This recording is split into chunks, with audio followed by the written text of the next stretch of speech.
Hi everyone and welcome to my December video letter. My name is Alexandra Conroy. I used to be a corporate lawyer and a partner in the city in London, and I now run my own business as a performance coach. So the theme for this month is how to make the most of your Christmas break, but how to do that in service of your career. So what I've noticed from my own experience in private practice and from working with a number of clients is that we often struggle to make the most of the holiday period and to really take advantage of the opportunity that it brings to recover, to reconnect, and to come back to work in the new year re-energized so that we can really perform at our best. So what I wanted to cover today was some tricks and thoughts about how we can take advantage of that opportunity. And so the main theme is, what does recovery and rejuvenation over the Christmas period look like for you? And so if you've had a really busy Christmas period, a really busy December, then probably a lot of that is going to be getting some sleep, which is fantastic. So absolutely do that if you need to. But for everything else, it's going to be really personal to you and your circumstances and your realities over Christmas. And everyone, of course, will be different.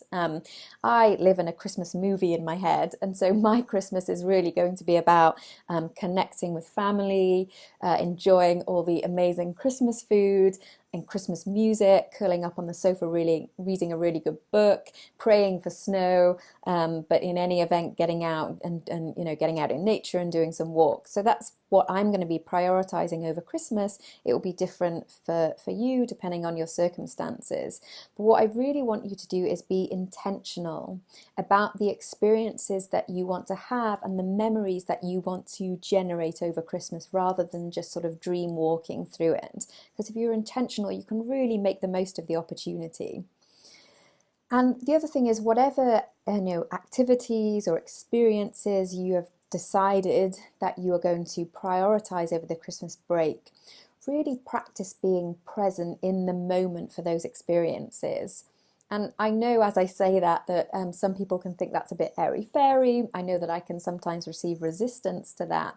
But I would really encourage you to pursue it. It's really something worth pursuing for a few reasons. The first one is that if you are really present in the moment, whether it's connecting with your family or eating your mince pies or whatever it might be, then you're really going to get more joy or happiness or laughter or love or whatever it might be in the moment. And that's going to be hugely beneficial to you in terms of reducing your stress levels and increasing recovery. It's going to be pumping all the great hormones, oxytocin and everything else around you that is going to enable that to happen physically in your body. So it's really worth it for that reason.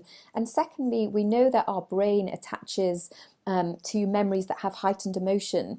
And so, events with heightened emotion will create memories for the future, which will again bring all of those benefits in terms of happiness. So it's going to extend your Christmas experience, really. And the third thing is, and this one is important from a performance point of view, if you can master the skill of being present in the moment, it's going to really improve your focus skills at work. And I think, I've talked about this before, but we as a group of lawyers are very sort of future orientated. And so we are fantastic at goal setting, planning, writing to-do lists, all of this, which is great. It means that we are usually a bunch of people who are high academic achievers. We're able to delay present gratification where there's benefit in the future. So it has its advantages. But the flip side to that is we are often as a group not so great at present-minded focus. And people who are good at that are better able to excel at tasks that require sort of prolonged concentration. They also tend to be better at creativity and lateral thinking in the moment. So it's certainly something that can improve your performance at work if you can master it.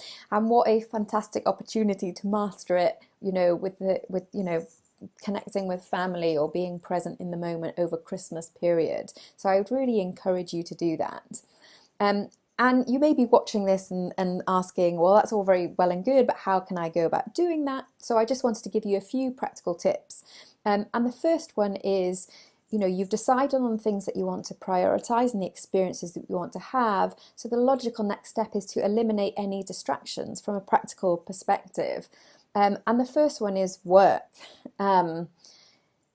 Living in the UK, most of your clients hopefully will not expect you to work over the Christmas period, or at least on Christmas Day itself, at the very least. You know, I have never once checked a work email on Christmas Day. That was a boundary that I created for myself. I decided that it wasn't appropriate, and the world didn't collapse around me, you know. And often I would have that same boundary for Christmas Eve and Boxing Day, unless I had a live transaction. So depending on your circumstances, at the very least, you don't need to check your work email on Christmas Day. So put it aside and focus on the things that are a priority for you in that moment. And how about, as we do that, we challenge ourselves to actually put away our phones completely on Christmas Day, unless you need to call your mum, and then that's fine. But, you know, at the very least, ask ourselves, do we need to be checking social media on Christmas Day? Because really anything that you do like that is stealing your time and your memories that you could be doing things that you have prioritized in the moment. So that's just a challenge for you. And the other thing is just put off future planning just for a couple of days. You know, leave your New Year's resolutions to the new year. Leave your list making and 20 things you have to do next week. You know, leave it for a couple of days. It's going to still be there for you when you get back. So those are some practical things. I'm sure that you can think of more. You know best what distracts you in the moment. So just be conscious of those and put them aside just for a couple of days. And then the other thing, which is sort of the mind ninja thing, is just start to become aware of thoughts that come in that are trying to distract you and take you away from your priorities, whether it's thinking about you know, the stressful run-up you've had to Christmas, or the million things you have to do after Christmas, or whatever it might be. Just be aware when those thoughts come in. You know, you can't help them coming in, so there's no judgment there, but it's a case of just being aware of them and putting them aside. So those are just some quick practical tips about how to make the most out of your Christmas break. You know, if you can really be present-minded and really connect and give yourself a period of recovery, then you're really going to have a competitive edge going into the new year in terms of performance. So that's it for this month. If you want to look any deeper into any of these on a one-on-one basis, then please feel free to reach out. You can reach me via email at alex@alexandraconroy.co.uk, or via my website, which is www.alexandraconroy.co.uk. So that's it. I will see you all in January, where it's going to be game on in terms of performance and focus. So don't worry, that is coming. But in the meantime, have an absolutely wonderful and restful Christmas and New Year. Take care.